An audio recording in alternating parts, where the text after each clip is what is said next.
is a self-fulfilling prophecy in that it labels people as inhuman and then deliberately and systematically takes away their humanity.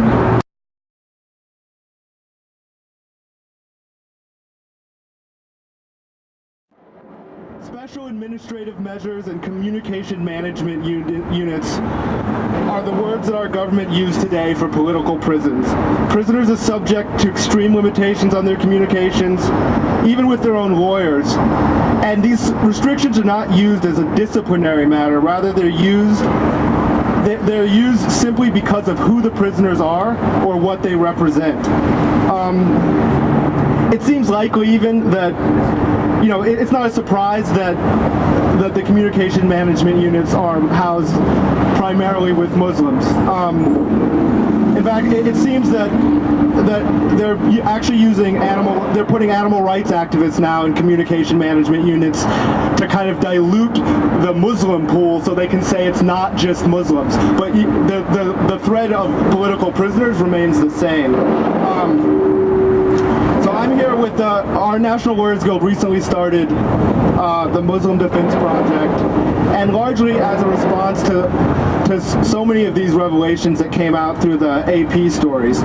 But I think it's important to keep in mind that these practices are not limited to Muslims, and particularly with the NYPD. I mean, the NYPD has been using racial profiling, solitary confinement, preemptive predatory policing on Latino and Black neighborhoods as a matter of course. It's not even questioned. I just want to talk briefly about three ways of thinking that motivate our work at Rabbis for Human Rights. We have been working for almost 10 years on the issue of torture, both here and elsewhere around the world, and we're motivated by three things that you've heard, and I just want to, I guess, emphasize them. One is humanity.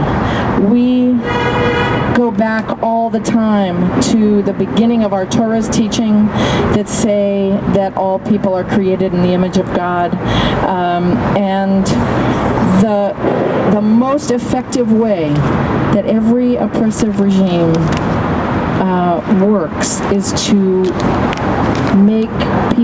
call people animals, usually to call them insects of various kinds. And the thing, as our former speaker just said, the thing that we need to do more than anything else, perhaps, is to remember, remind, speak out, contact all the time to say that people are people, that they are human beings with the same responses, the same emotions, the same fears, the same joys as all of us have, and to fight in every way we can against those depictions of people as animals and insects. It lends itself to all of the kinds of oppression that we've heard about, because you can squash an insect, as many of us do probably without thinking, and that's where it leads. So that's one. Two, the issue of fair judgment. We go back regularly to a verse in Torah from Deuteronomy: judges and officers shall you appoint in all your gates, which God gives you throughout your tribes, and they shall judge the people with just judgment. And just judgment, as we have heard throughout, is what keeps our rights and our liberties free. Thirdly, the question of silence.